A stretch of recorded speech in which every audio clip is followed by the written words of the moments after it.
Hello, everyone.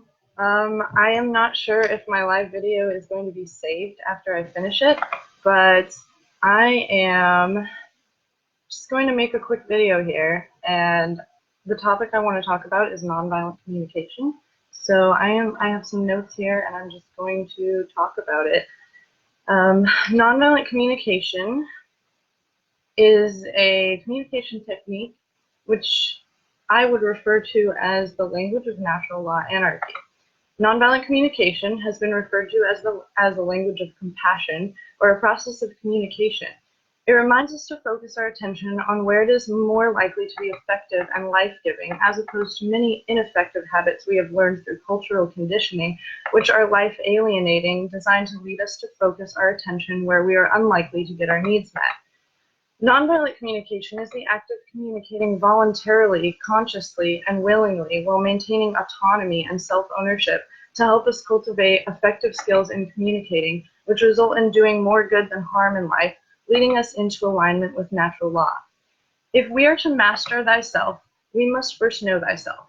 When we develop clear awareness of how oneself is through non-judgmental observation, we can learn to express how oneself is without blaming or criticizing, and to empathetically receive how others are without hearing blame or criticism. Natural law teaches us that violence is the violation of one's rights, and a right is any action we can take that does not result in harm to another sentient being.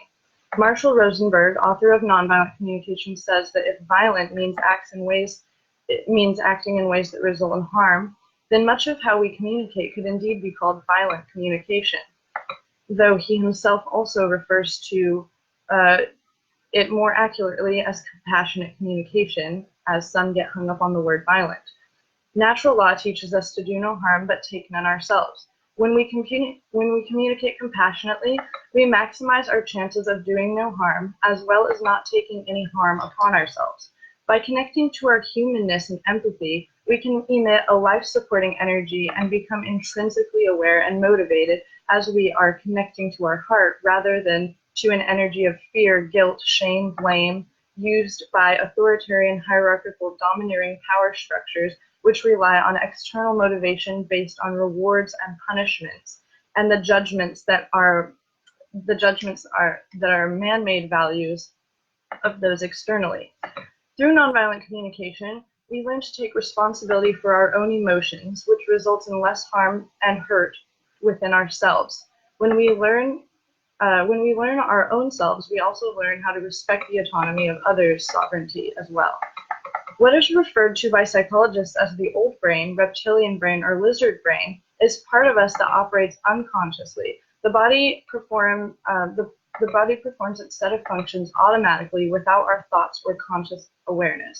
The reptilian brain's sympathetic nervous system is responsible for the body's fight or flight response to stress when a threat is perceived.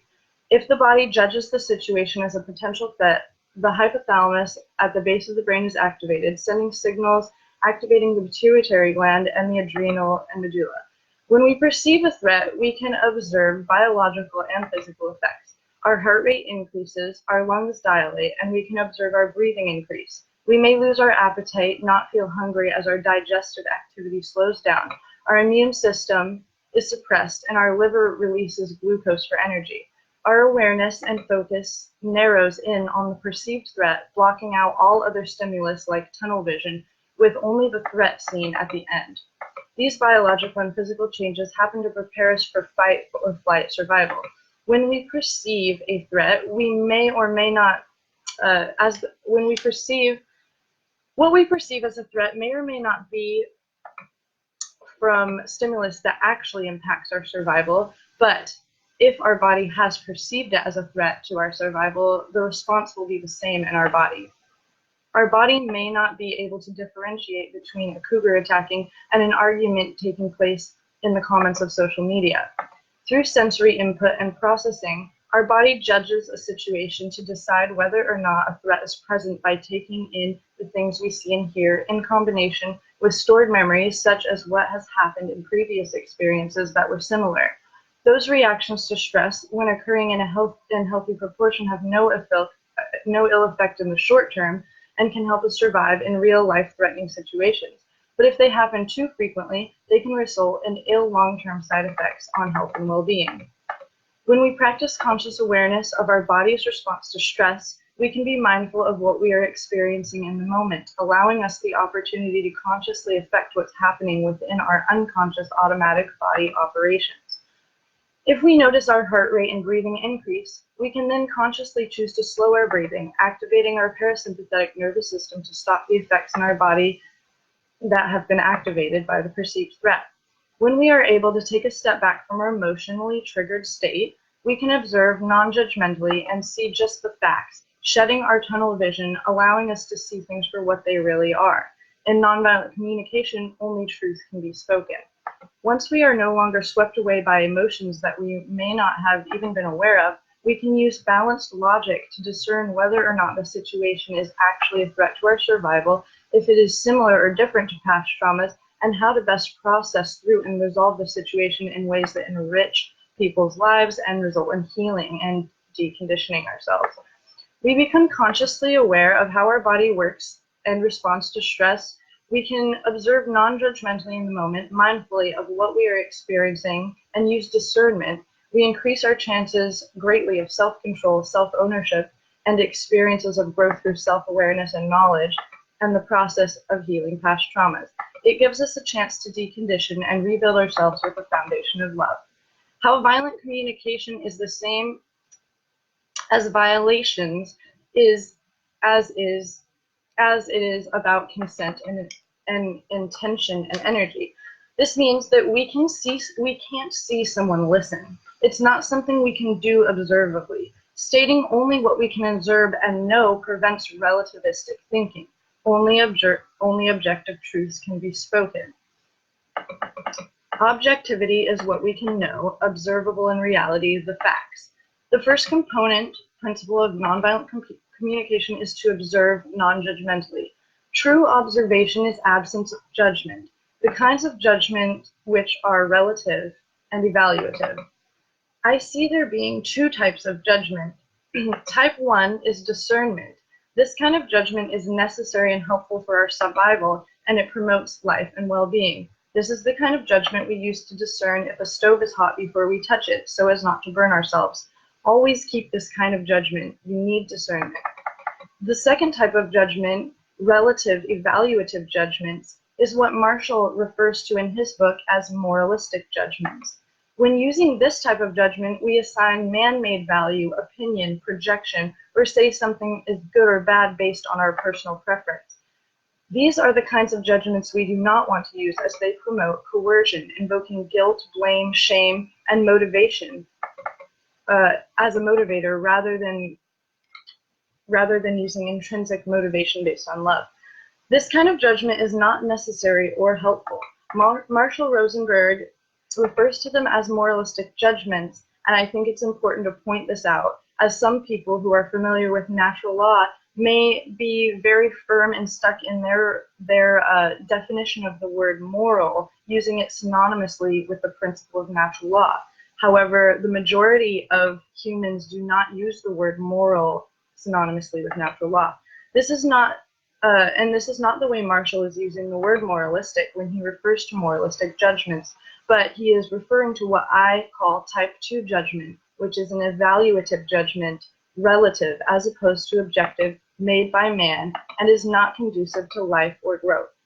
In nonviolent communication, we use non-judgmental observation so that we can clearly see what is actually perceived without getting lost in our projections and opinions. When we have an awareness of how the body responds to a perceived threat, we can begin to gain control over ourselves. We can properly discern between what is actually a threat and what is a perceived threat. This promotes autonomy and sovereignty through self-knowledge and teaches us self-rulership, taking personal responsibility for our thoughts and emotions. We learn that we are not responsible for others' feelings, liberating ourselves from emotional slavery. We learn to take responsibility for our intentions and our actions. After observing, the next step in nonviolent communication is to identify our feelings. What are we actually feeling? In the English language, most of the time when we say, I feel, we are actually referring to thoughts, not true feelings. By learning to separate our emotions and sensations from what we are thinking, we get in touch with what is true in the present moment rather than getting lost in a story which could be false perceptions or projections. We identify our needs next in nonviolent communication after identifying our feelings. Sometimes we may state our needs and realize how ridiculous it sounds, that it may not even be a need, and this alone is liberating. And when we can identify our needs, we get in touch with the actions that we need to take in order to meet that need. This is how we take personal responsibility for ourselves. The last step in nonviolent communication is to make a request to meet our needs if appropriate. We must always remember that we are solely responsible for meeting our own needs. We can make requests of others, but we must be willing to accept their no, respecting their sovereignty, autonomy, and consent. A common trap to avoid in communicating is the ladder effect. When one person climbs to a new height of perceived threat, they become defensive. Their defensive response might include a raised voice, stern tone, body posture changing, lack of listening, or lack of ability to empathize. They might make accusations or projections to take the focus off of them and put it on their perceived threat. This lack of ability to empathize comes from feeling threatened, as the focus within a person becomes entirely on preserving the self which they perceive to be under attack, whether or not it is actually true. Defensiveness and aggression look a lot alike and behave the same way in the human body via activation of the sympathetic nervous system. When person A falsely perceives a threat from person B and person A responds defensively, person B might then perceive person A defensiveness as a threat, resulting in their threat response being triggered with more posture changing, raising of the voice, stern tone, lack of empathizing, projecting, etc. An escalation and argument may continue where person A and person B are in a feedback loop, climbing up a triggered ladder, becoming more and more emotionally distressed and aggressive with each exchange, verbally or non-verbally. This is why it's so important to take a step back and observe, breathe. What is observable? What are the facts? What can we actually know without placing evaluative judgments, projections, or perceptions upon the situation? Nonviolent communication is not for those who wish to project their reality upon everyone else. Nonviolent communication is not for those who wish to continue blaming external sources for their problems. Now the question is communication ever violent? Is a gun violent? No. In the same sense, communication is not violent, but just as a gun can be used to violate another's rights, so can communication. Coercion, for example, could be considered violent communication as it seeks to violate one's rights. How can communication be used to violate one's rights? When is communication violent? Obviously, coercion is one of those that we just mentioned. Words and communicating can be used coercively to violate another's rights. Another way communication can be used violently is through intimidation, torture, or harassment, as well as volume. As we've established from the above, it's below. Sorry, my notes are. Okay. Sound waves, vibration, and tension in communication have a measurable effect on subjects they interact with. Listening to music too loudly can literally blow out someone's eardrums. On a more subtle level, the physical effects of harmful and sound waves and violent communication can have long-term damaging effects on a person's psyche and well-being.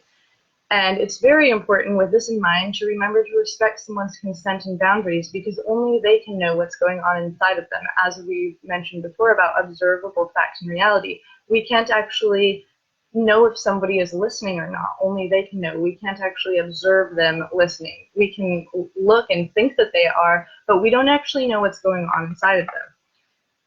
When non-consent has been clearly expressed is another way that you can violate someone's right with communicating.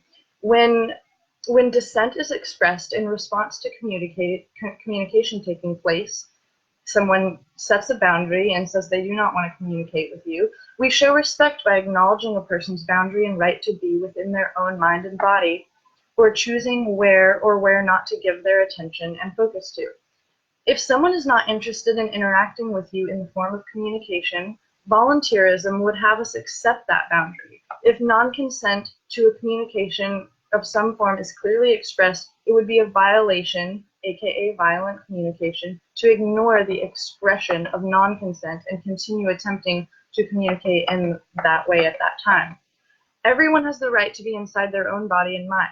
If you want to have a conversation with someone, but they do not consent to it, you are violating their rights to a peaceful existence.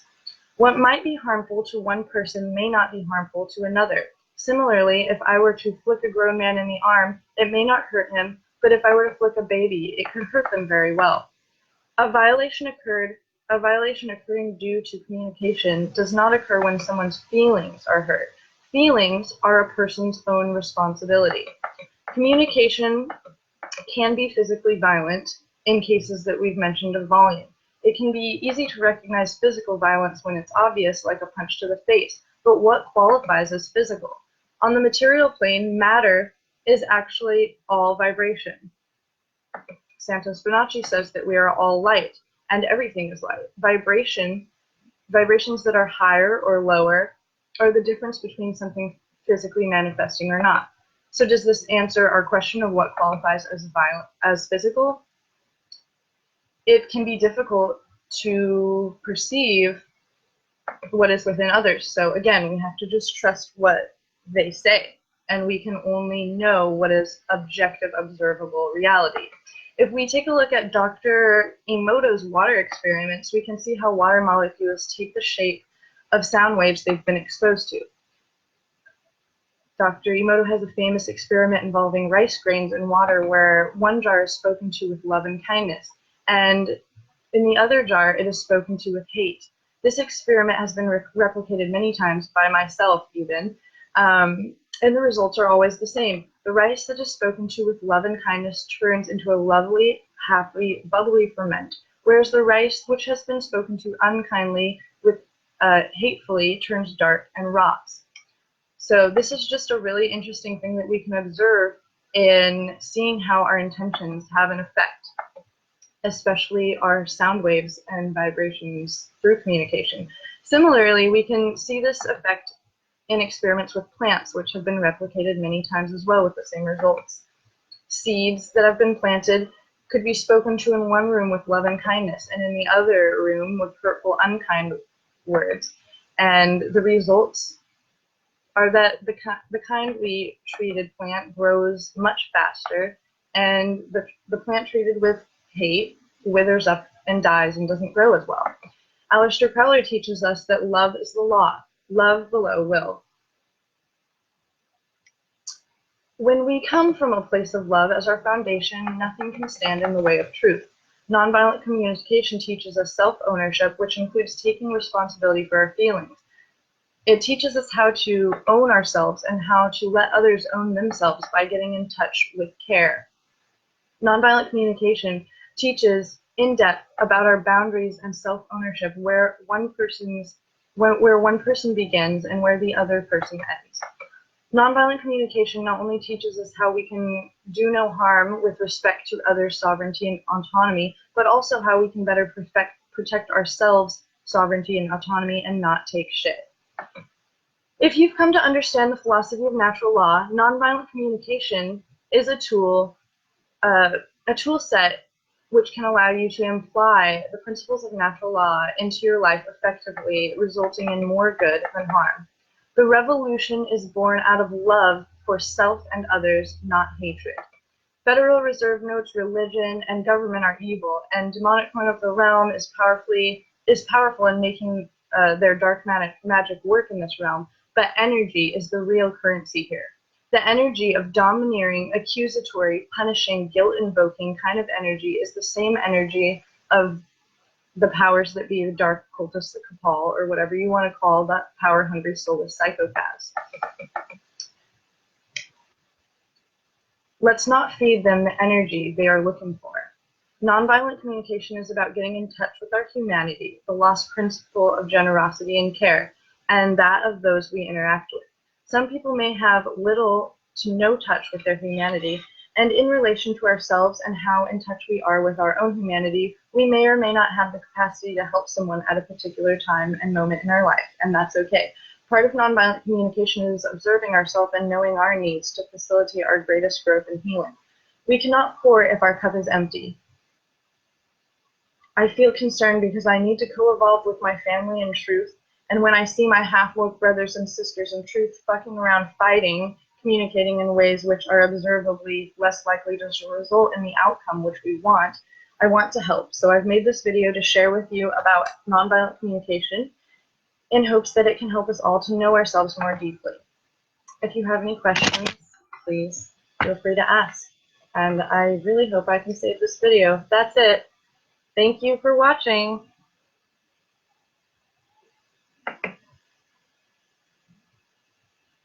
Oh, let's see, there are some comments. Hi, Josh. Hello. Spacing out, dig it. Oh, I was actually reading my notes, but I might have been spacing out too. What if speaking truth hurts someone's feelings? Oh, well, that was, let's see, that was covered here. As I said up here, in response to Jana's question about what if speaking truth hurts someone's feelings. A violation occurring due to communication does not occur when someone's feelings are hurt. Feelings are the person's own responsibility. I hope that answers your question. Okay. Hello, Bill. Hello, Gabriel. Yeah. Hello, everyone. Thank you all for watching. Anyway, I guess I'm going to end this now. Just wanted to answer any questions. If there are any more questions, feel free to ask me at another time. All right. Bye-bye.